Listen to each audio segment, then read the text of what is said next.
Hello everyone and welcome to our Week 9 battle in the IBL Season 5. We are going to be taking on Ultraplayer 12 and the New York Metagross cross-town rivalry right here. We are going to get in with this battle. Obviously I don't live in New York, but the team is the New York Empoleon, so we're going to pretend that this is a cross-town rivalry and not that I'm a avid New England sports fan and we are going to be fighting someone from New York. So obviously I have to win this for both Pride of New York and Pride of New England, which is weird. Unrelated. Anyway, his team is horrifying. His record is horrifying. His playstyle is amazing, and I am going to have my work cut out for me right now.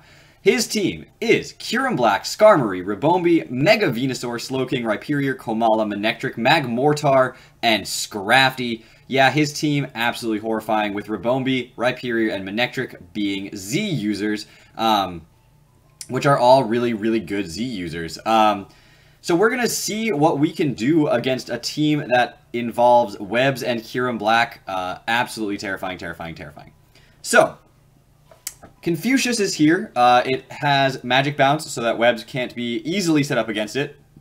A little bit more HP investment this week, but honestly, very much my usual offensive Xatu, which seems to put in work when it does come. Heat Wave is there for things like Skarmory, and the Air Slash can hit Mega Venusaur super hard. And I didn't feel like I needed to run Psychic coverage since that was the only thing weak to Psychic is Mega Venusaur, and Air Slash deals with that. It also deals with Scrafty, which is immune to Psychic, and it also hits Ribombee, which is good, and so I figured Air Slash was just more generally useful. And then Dazzling Gleam is there because it OHKOs the Scrafty where Air Slash doesn't, and it can hit things like Kyurem much, much harder. Now, Expert Belted Dazzling Gleam is going to do a significant chunk to things like Kyurem, and obviously OHKO is Scrafty, it isn't holding a Roselli Berry. And then Roost is there because this thing is supposed to actually be able to take a hit. Now, it doesn't take a hit well, but it can potentially take a hit, switch in if there's rocks up, and then Roost back some damage on a forced switch, which is kind of where that's going. Next up, we have a very supportive Miltank this week. Milk Drink, Stealth Rock, Thunder Wave, Iron Head, Careful Nature, so mixed bulky, max HP, and then obviously, as you can see, mixed bulk. This thing doesn't really do a ton fast, but it should be able to outlast things with leftovers, Milk Drink, and then Thunder Wave, since the only thing that's immune to that is a Manectric, which is really not a safe switch into a Miltank, since I could be teching the Earthquake. Thunder Wave hits the rest of his team, and it's really good against the rest of his team, obviously barring the Rhyperior. And then I went with Iron Head just because it does hit everything, and Paraflinching is a thing. I love how I drop Jirachi and immediately decide a couple times to try to Paraflinch things, but that is the way we're going to play this Miltank this week. I thought about going Body Slam, but it didn't really make any sense. The only thing that's going to be a nuisance given the Iron Head is going to be like the Slowking perhaps, maybe the Skarmory, but those weren't going to be dealt with a Body Slam either, so it's not like I'm losing out on that kind of ability. Stealth Rocks on this thing are going to be vital. I do want those up. He does have a couple of possible spinners and defoggers, including the Skarmory and the Komala, that do kind of wall my Miltank, but Thunder Wave helps with the Skarm at least a little bit, and my Miltank outspeeds the Komala and can maybe Iron Head flinch it for a little while. Before it decides to do something funky like spin, or it really can't touch me with anything, so I'm not too worried about it. Next up, we have Rotom with the Pasho Berry for the Slowking, potentially, if he does have that, or a crazy Hidden Power Water on something. Now, I do have to worry about the Terravolt on the Kyurem Black, so I can't just stay on that with Earth Power, but Overheat is going to do a lot of damage to just about anything on his team, barring potentially the Rhyperior. And then Volt Switch and, again, Thunder Wave. Again, really useful for speed control. His team is interestingly speed tiered, and Ribombee is a huge threat. What I think he might try to do is set up his Webs. Rotom does not get affected by Webs. It is very quick, so it can outspeed a majority of his team, and is able to defog away the Webs. But Thunder Wave can help me with speed control regardless of whether the Webs are up or not. And he really doesn't have a safe opportunity to set them up against something like a Rotom or a Miltank that he otherwise might have that opportunity to do. Next up, we have our Kanagas, the Terrakion, Choice Scarf Terrakion this week, Stone Edge, Close Combat, Earthquake, and Rock Polish. It is, yes, Rock Polish Scarf. It is to potentially bait a knockoff from a Scrafty. It still outspeeds a Scrafty that has used Dragon Dance, which is super nice. and can close combat it to death. Obviously not if I'm getting intimidated too well, but otherwise, yes. Earthquake, Stone Edge give me really good coverage against his team, and close combat's going to do a lot to basically anything. And the reason I'm running Rock Polish and Scarf is because, again, I'm trying to bait that knockoff from the Scrafty if I can, and then I can get a Rock Polish off and be a +1 when he has to switch his Scrafty out against my Terrakion. But if I don't get that off, there wasn't really coverage that I was desperately craving on this thing in that last slot, so I figured why not try to tech that. If I don't click Rock Polish, I don't click Rock Polish. I'm not going to worry about it too much, but I figured it'd be fun this week to try it out. Again, it's designed to outspeed even the Scrafty or the Manectric after Sticky Webs with the Scarf on, so not really the Scrafty, but like, you know what I mean. Next up, we have Sigrun, the Primarina, which is going to be modest this week. A little bit of speed investment to try to make sure that I'm outspeeding uninvested Magmortar and anything slower than that, which includes uninvested Mega Venusaur, and not super invested Komala and Rhyperior and Slowking and Skarmory and Scrafty. He's a pretty slow team. So I figured I'd try to outspeed a bunch of that stuff. I have Psychium Z with both Psychic and Light Screen. Z Light Screen not super useful. I mean, it could be to potentially Super Wall a special Kyurem Black, but if he just goes for any sort of physical electric type attack, we're not going to love that. But Psychium Z can really do work against the Mega Venusaur, which is really what it's there for. If it does manage to bait in the Mega Venusaur, I do outspeed it uninvested, and then I can just go for a Psychium Z. Scald and Moonblast are just stab moves that can do lots of damage to just about everything on his team. That's really good coverage against his team for the most part. And again, the one thing I'm really lacking is that Energy Ball for Slowking, but I don't think Slowking really is a switch into my Primarina, as Moonblast is still going to do a chunk, and I can Light Screen against it just to get that Light Screen up in its face and then switch out safely into something else. And lastly, we have the Crocodile Hawkeye, which is going to be Assault Vested with Intimidate, knockoff Earthquake, Stone Edge, Bulldoze. As you can see, I'm really trying to get speed control this week. And knockoff really can help me out getting rid of Scarfers. Bulldoze can help me out by making Scarfers feel not scarfed. And the only thing that's really going to be immune to that is going to be the Skarmory, which, again, my Hawkeye is not really handling a Skarmory anyway. But knockoff is going to be able to do a decent amount, and Stone Edge, if push comes to shove, actually does a decent chunk to a Skarmory, so I don't have to worry too much about the Skarmory, and we'll go from there, you know, as we will. But he does have such a bulky team that I think speed control and long-term, you know, preserving my Miltank and going through this with where I can get the predictions and where I can get the Pokemon killed, that's going to be the plan, that's going to be the game, that's going to see how it goes. I'm really excited for it. I will see you guys back here in a second with that battle, so stay tuned, everybody. Welcome back, everyone. It is us, the New York Empoleon, taking on Ultraplayer 12 Rose and the New York Metagross in a cross-state, tri-state area rivalry in the making. It hasn't happened yet before, but we're going to see how this battle goes. He is the only other player to take down Techno this season, so obviously an incredible battler in his own right, and we have our work cut out for us since we are definitely in a place where we're going to need to win some games. We are going to have to play carefully, play perfectly. Let's get started. He's ready. I'm ready. I don't think I'm ready, but we're going to get going. So, what do we see on his side of the field? Scrafty or Bombi? No. Slowking is what I was going for. That's what I was hoping to see. Actually, almost exactly what I predicted, but no Manectric, which actually means he has no electric immunity anywhere, which is pretty great. I thought he'd bring one of them for the Rotom, but he brings the... Oh, no, he has the Rhyperior. Okay. So that's fine. I do see Rhyperior instead of Manectric, and no Komala either makes me kind of happy as well, I'm not going to lie. His team's really scary. Now, Rhyperior or Rabombi could have a Z move. Rabombi could also be Focus Sash. Certainly an option for that thing. Rotom Heat is a decently safe lead unless he leads with his Kyurem, but I don't see Kyurem being... I mean, you don't usually just like go all-out balls to the wall Kyurem first turn. The other thing I could do is just lead with my Miltank, go for the rocks, force the Defog later, although my only Defogger is... or my only Hazard Remover is also a Defogger. So I think Rotom is the best lead for me. I don't have the Willow, which is a little bit upsetting. I could lead with my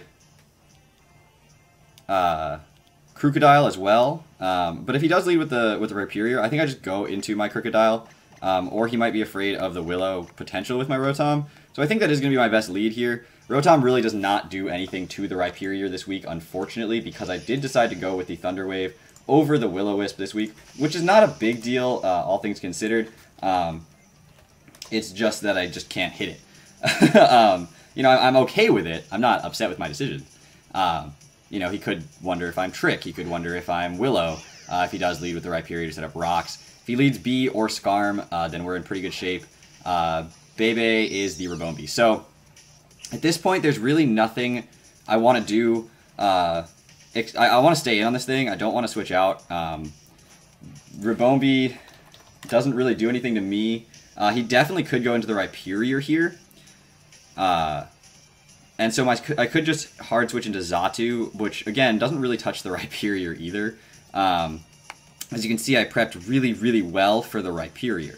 Xatu is a good switch if he decides to go for a Sticky Web first turn. And if he does go out into the Rhyperior, then I have to switch out again. But I can just go into Crook at that point and be able to take the Rock-type move he's likely going to go for and threaten with a Bulldoze or a knockoff on anything.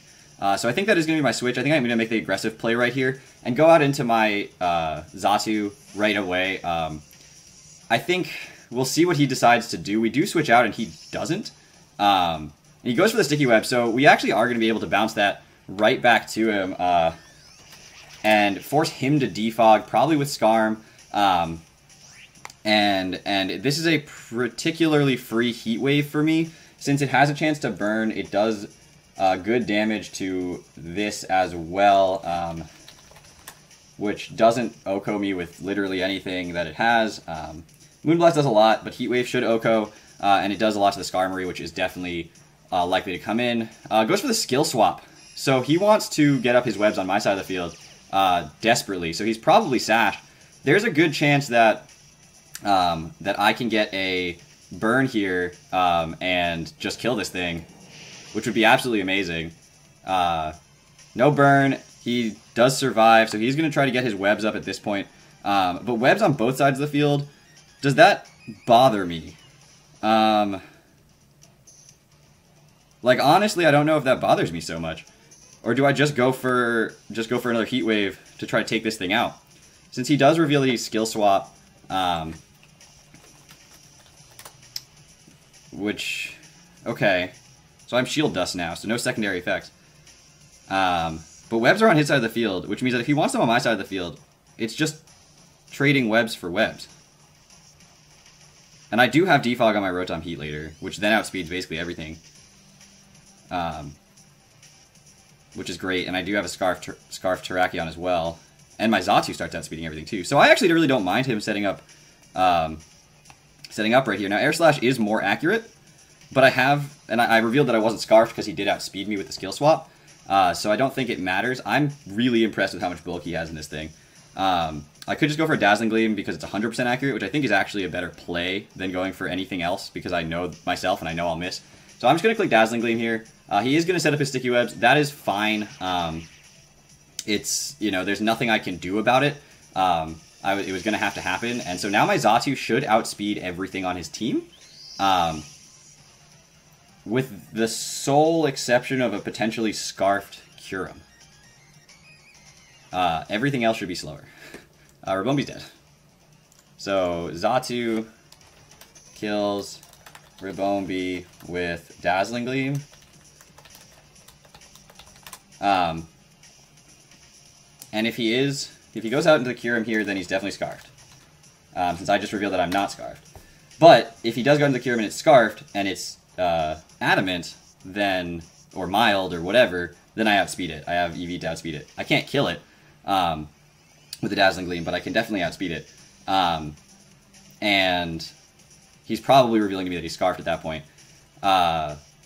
Anything else that he goes out into, I outspeed. Rhyperior threatens me out for sure. I just go Crook. Mega Venusaur, I just click Air Slash, I think. I don't think I switch out on the Mega Venusaur. Even though I don't have Magic Bounce right now, and he could Sleep Powder me or something. I don't think I want to switch out on the Mega Venusaur. Air Slash is doing a decent chunk. It's probably doing about 50%, depending on his special investment. So he does go Kyurem. So if he's Scarf, Jolly, or Timid, or whatever, then he outspeeds me. For sure. Now he probably just goes for an Ice-type attack. Would be my guess. He could go for an Electric-type attack, but that's a little riskier in my opinion. So we're going to look at my Miltank, we're going to look at Kyurem Black, and we're going to see that, like, max attack Adamant Fusion Bolt is doing... We're going to pull up the HP bar at this point. Fusion Bolt's doing about 40% to my Miltank, and I do have a chance to paralyze this or something on the switch, and set up my Stealth Rocks as well. So I don't think I want to stay in and find out if he's Scarfed the hard way.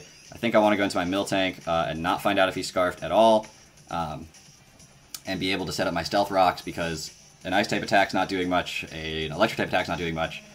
Draco Meteor is doing a chunk, but not the end of the world. And there's the Ice Beam. So let's see how much damage you're doing. Are you like Specs? Oh! Well, that's more than max special attack, so you must be like Specs for that damage. And he froze me. So he's definitely Specs with that damage. Now, is Miltank... I mean, that's my rocker. I don't have Heal Bell anywhere. Okay. It's max special attack Specs damage is what that was.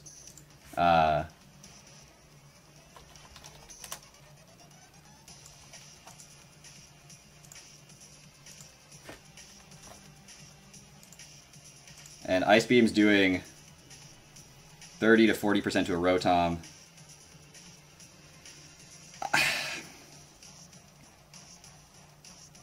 Is it worth preserving? So the thing is it worth preserving this? It's just going to be death fodder later. I don't think I can ever get rid of the freeze. And so I'm just going to click Stealth Rock here. If he decides that he wants to switch out for whatever reason, then fine. But that's too much damage for it to have done. Or it may not be special attack boosted, but it is too much damage for it to have done if it wasn't in some way item boosting, and it's not Life Orb. So Kyurem Black kills Miltank with Ice Beam. And Rotom's going to outspeed this thing because of the Sticky Web that it doesn't get affected by. Xatu also should. And if he is choiced into Ice Beam, which I believe he is, which he may not be like modest. What I'd expect is that he's actually something like hasty Specs for that particular range of Miltank damage, which would be very much in the range of like hasty Specs. Which means that my Primarina can come in pretty freely. You know, that's not ideal. I also can bring in my Terrakion here and just click Close Combat or Stone Edge. Stone Edge actually is a really good attack. Close Combat's not bad either. Since I know I outspeed anyway, which is what I'm going to do. It's not going to die to one Ice Beam from this thing at full health regardless. Now the question is, do I click Stone Edge, predicting the Mega Venusaur to come in? He's not going to know that I'm Scarfed. And Stone Edge does a little bit less than Close Combat to this Kyurem Black. But Close Combat obviously doesn't miss. So I think Close Combat is going to be a better play. Mega Venusaur can definitely come in here. And then I have to switch out. But I can just go out into my Xatu at that point, which can threaten out the Mega Venusaur, and I get some damage on it. Although Stone Edge is doing about 50% to a Mega Venusaur, depending on his investment. Oh, but I could miss it. Oh, and I will miss it. He already froze me once this battle. Do I really trust that the hacks are going to go my way? See, that's the thing, is I got to think about, like, what kind of day is it? Is it a good day, or is it a bad day? And I think... Oh, man, we're having this battle, like, right before Halloween, so, like, it's spoopy, you know? It's spoopy. I'm going to click Stone Edge. And he's going to withdraw Kyurem, obviously. He's going to go out to the Mega Venusaur. Dynablade is the Skarmory. I would have loved to have clicked Close Combat on this thing. Oh my god. Would have done a little bit more than that. Okay, well I can't stay in on the Skarmory, obviously. I can go out into my Rotom and then click Defog pretty easily. No real risk with that. I can also go out into my Xatu and maybe get rocks or spikes on his side of the field. instead of mine, and then keep up the webs for myself, which I think are benefiting me more than they're benefiting him. Since his Kyurem Black doesn't have to be my Rotom as long as that's up. And I do have the Heat Wave, so I can just go out pretty freely into my Xatu at this point. And with the knowledge that he's not Scarfed, probably not Scarfed, he couldn't have done that much damage without a crit, and I didn't see the crit come up. And then he did more than the amount of damage again to my Miltank, so I don't think there was a crit the second time either. So, pretty sure he's item boosting, whether it's like Frost Plate or whatever, the Freeze Plate, and special attack and boosting nature or whatever. But a Heat Wave is free here. His Mega Venusaur has not Mega Evolved yet, which is great. So Heat Wave is actually totally free. Rhyperior could come in on it, but it can't really take... It doesn't want to get burned. That really just completely negates a Mega Rhyperior completely. Scrafty the same. So I think Xatu is going to come in here. He's going to hard switch out, go out into Kyurem Black. Do I stay in at this point? Probably not. He could go for an electric attack. He could go... I don't see an Earth Power. That would be a really, really good prediction, though. And that's what's making me hesitate, is the fact that he could go for an Earth Power right now. And I really don't trust it. Getting a Dazzling Gleam off on this thing would be good damage. But this Xatu hard walls the Scarm. But I do still have the Rotom in the back if need be for the Scarm. Now I could go into Terrakion. How much is Terrakion taking from a Kyurem Black? Earth Power? If it's like Specs.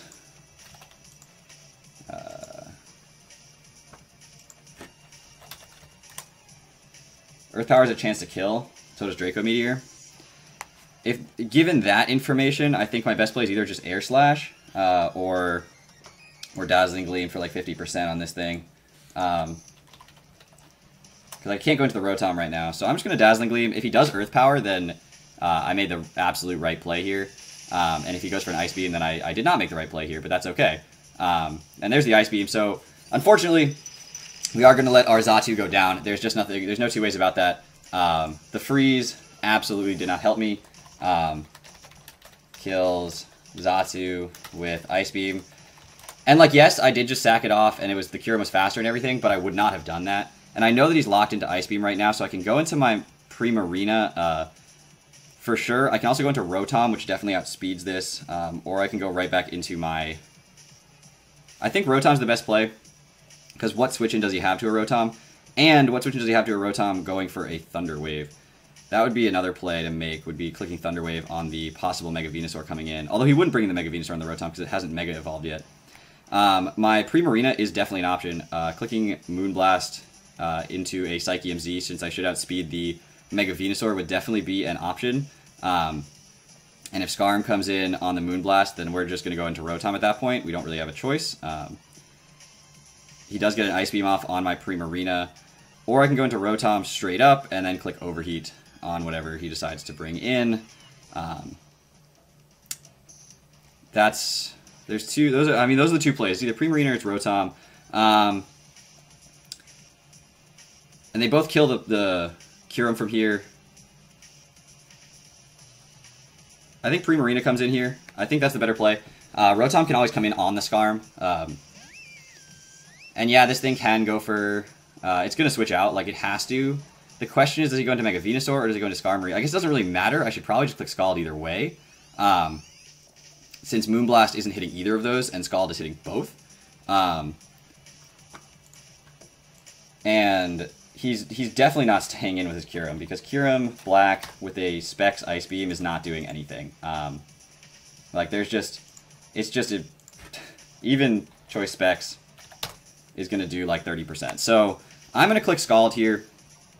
And if he does go into the Venusaur, then I just click Psyche MZ, and if he goes into the Scarm, maybe we'll get the burn, and then a second Scald can take out the Scarm, potentially. Although I might just go out into the Rotom at that point and click Defog, since his Scarm is probably going to start setting up hazards on my side of the field, and I really don't want that. To be honest, I would love that not to be the thing that he does. Would have been nice to go hard Primarina there instead of sacking off the Xatu, since out comes the Scarm again. But we are going to be able to click Scald here, get off some serious damage, And burn it, burn it. And the burn allows the Skarm to go down. This is a haxy battle. But Primarina kills Skarmory with Scald Burn damage. I don't know if that counts as a kill for Primarina or not. But that is the way that that's going to get counted. So Prim is in here now. He can definitely go back out into the Kyurem, but he doesn't. He goes out into the Mega Venusaur at this point. And now I want to know what kind of spread this thing is going to have. If he's like max special attack, then he kills me with a Sludge Bomb. But unless he's running a lot of special defense investment, then Psyche MZ kills him. Even max HP and max special attack, but then Sludge Bomb doesn't kill me if he's running max special defense investment, right? Like, that's the other trade-off, is that Sludge Bomb no longer takes me out if he's not running the special attack investment. And I'm definitely not going to switch out into anything right now. I could go into Crook and preserve my Primarina, but I just think that Prim can do a lot of damage right here and basically negate the use of this Mega Venusaur for the rest of the game. I really don't see him doubling into Scrafty here. I just really don't see him doubling into Scrafty. I could go Z Light Screen right here. That would be a play. That would certainly be a play. Now, he could be running some speed investment to outspeed me with max special attack, which would suck. That would be the worst. But I am running up speed to outspeed an uninvested Mega Venusaur. And he is running speed. Let's see how much special attack you're running. That's not max special attack, so we are going to survive it. And we are going to be able to click Psyche MZ. Now, are you running physically or specially defensive Venusaur? Physically defensive could die to this. Specially defensive probably won't. I just typed he's got Sludge. He does not have Sludge. He has Sludge Bomb. So, we are going to run Psyche MZ out here, and we know that he outspeeds, but we know we still outspeed the Rhyperior and the Scrafty, so we definitely would switch out if he survives this. And he does not. He does not survive that. So we are switching out no matter what.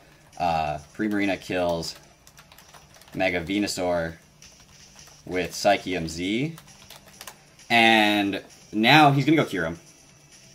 And I go into Rotom. He could Earth Power, but if he Earth Powers, then I just safely eventually go into Crocodile. And I'm okay to click Earthquake at that point, or Bulldoze. But Rotom is obviously the switch here. He could go for an electric attack, but I just don't see him doing it because of the fact that I could go Crook. Crook actually is not a bad switch regardless. I don't see an Ice Beam coming out right now. I really don't. But I don't want to lose Crocodile. I think Crocodile does more for me at the end, in the end game than Rotom does anyway, so I'm just going to go into Rotom here. And we are going to see... I'm going to do a calc on Crocodile while I'm doing this. He does go for the Earth Power, so that's fine. As we said, we were just kind of sacking the Kyurem at that, or the Rotom at that point. Kyurem Black kills Rotom Heat with Earth Power. Now I can go right out into my Choice Scarf Terrakion and just kill things. Scrafty could be Intimidate, which would be annoying. So Earth Power is doing... he's Safety. No, he's not Safety Goggles, he's Choice Specs. Earth Power is doing 30 to 40% to my Crook. A knockoff should kill the Kyurem from that range. Stone Edge will definitely kill the Kyurem from that range. But Terrakion's the better switch here all times, 100 times out of 100. Since if he does go Scrafty, he's just eventually sacking it off. Nothing's going to outspeed my Terrakion. It's Scarfed, so it outspeeds everything on his team. The Rhyperior might be able to take 2 close combats, especially if I get Intimidated, so I do have to switch out so I don't lose this. Crocodile can come in on the Rhyperior pretty freely and go for an Earthquake of its own, and we can just continue to go from there. If he does kill the Crook, then I go into Prim until I can go back into my Terrakion. I think we have this endgame. I can't swear to that, but it looks like it may be just a 1-0, and it might be with a low amount of HP, but it's potential that if the Scrafty isn't Intimidate, then we just get 2 kills here pretty easily. If the Scrafty is Intimidate, we get 1, we go Crook, on the Rhyperior, we Earthquake, whatever switches in, we go into Prim, Or we might knock off instead of Earthquake just to get the, just in case he's got like a Pasho Berry. Go into Prim, go for Scalds, things like that. And then as long as Terrakion stays healthy, it should be able to take out things with close combat. Since it's Scarfed, even if the Kyurem Black is Scarfed, I'm going to outspeed it. And that should, in theory, allow me the path to victory, since the rest of his Pokemon are all weak to close combat. That Psyche MZ really, really helps. So we're going to go for close combat. He's going to let his Kyurem die. Kyurem was the only thing that outsped Crocodile, which is great. So Terrakion kills Kyurem Black with close combat. Let's take a look at how much it does to a Rhyperior. Because again, I can always switch out. Rhyperior is going to take 60 to 70% from close combat, so definitely not die. So I definitely go Crook there and click Knock Off to get rid of the Chople or Pasho Berry that it might have, or Assault Vest or something. And Knock Off should do the excess damage that I need to a Rhyperior. Oop, that's not how it works. And since he'd be at -1, he's not really going to do anything to me. And I could also just Earthquake at that point with my Crocodile. But knocking off the Scrafty or the... Actually, I'd probably just Earthquake at that point. I don't think I need to knock off. I think Earthquake's going to do enough damage and hits the Scrafty much harder.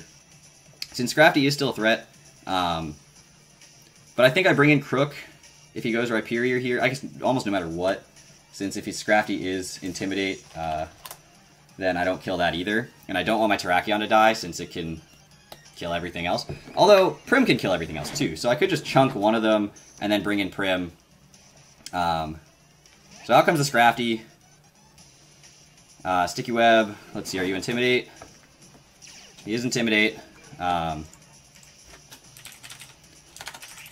he could have Drain Punch, which would kill me because I'd be at -2. And would get him back to full.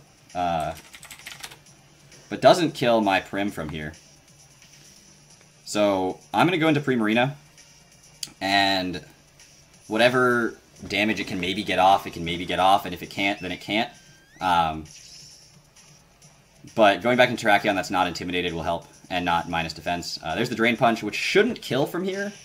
Yeah, it doesn't. So Drain Punch. So this is a free Moonblast. If he has the Roselli Berry, then cool. We need the damage regardless. And if he goes into Rhyperior, then fine. We just Scald the next turn.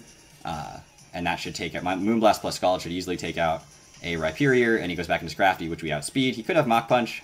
He actually outspeeds me, and will take me out with a Drain Punch. So that's good to know. Scrafty's got some speed investment. Scrafty kills Primarina with Drain Punch. Might be Scarfed. I doubt it. But I'm going to go back out into my Terrakion here, which is not at minus defenses. And since I'm not at Intimidated either, then this close combat should kill. Should kill. If it doesn't kill and he's Scarfed, then we're in trouble. Is kind of where I'm going with this. Actually, we may be if he switches out into Rhyperior here, we may be in trouble either way. No, I switch out into Crook then. For sure. And I need then the Crook to... So it's, I guess... This is interesting, because...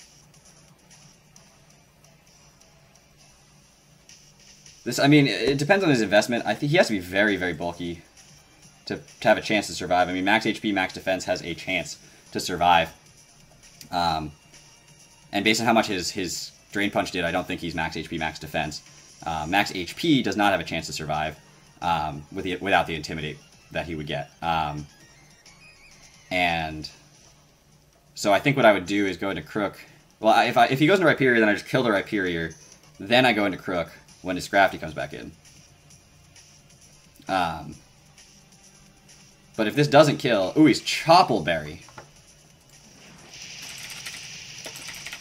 So that does 50%.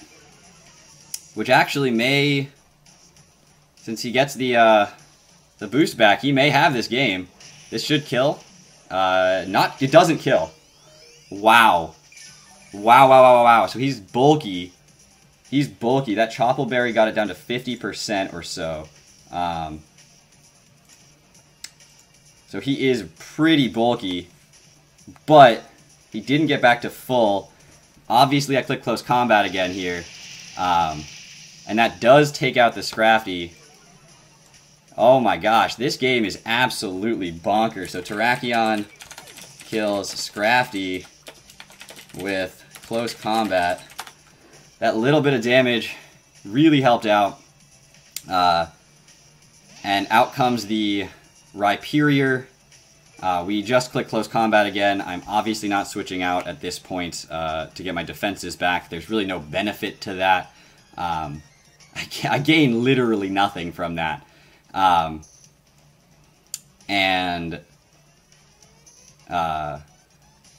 Crocodile should be able to finish off the rest of the HP of the Rhyperior after this. And it will intimidate it as well.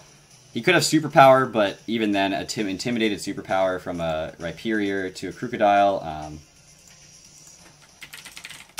doesn't kill. He could be Z? If he's Titanium Z, then it does. But there's also a very decent chance that close combat plus Earthquake just straight up kills it. Depending on his spread. So, this is wild. This is an end of the game. This guy's everybody. If you're not on the edge of your seats, I am. I don't know what's going to happen. There's a chance that I win. If this does 70 or 60%, 60%, and he's not super bulky, then we're in really good shape. If he does 60%, then he's not super bulky, and then we're in good shape.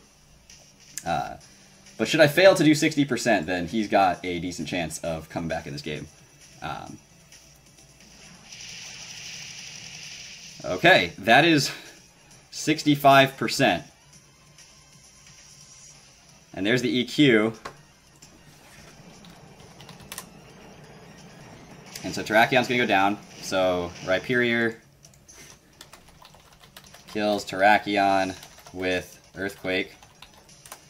For some reason, right there, I was like, oh, he's going to get a Beast Boost. Rhyperior does not get Beast Boost. Thank God. He's going to boost his defense, and then he's going to win the game. That would be absolutely bananas. But that's not what happened. We are going to intimidate him. Which, again, Titanium Z can potentially kill me, but I think, based on how much damage the Terrakion did, Earthquake should be able to take out the Rhyperior from that range. And it does take out the Rhyperior, so Crocodile kills Rhyperior with Earthquake, and that, everybody, that may be one of the best games of Pokemon that I have ever played. That endgame was absolutely insane. I thought I had it. I was pretty sure towards the mid-game when it was about 3-3 in Mons that I was in good position once the Mega Venusaur went down, but then the Choppleberry Scrafty really scared me, and that was absolutely bonkers. What a great game. If you have not seen Ultraplayer, he's having a phenomenal season. He's a phenomenal battler, so go check him out.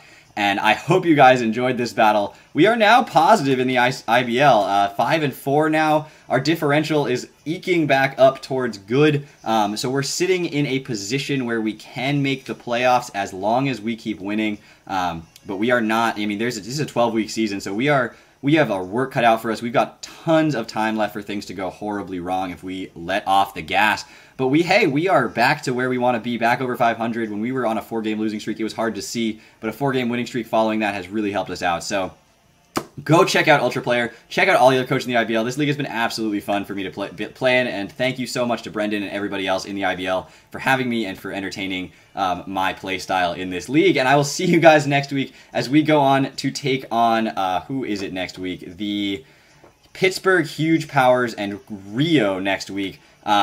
And they are also having a pretty good season, if I'm not mistaken. So thank you all so much for watching, and I'll see you next time.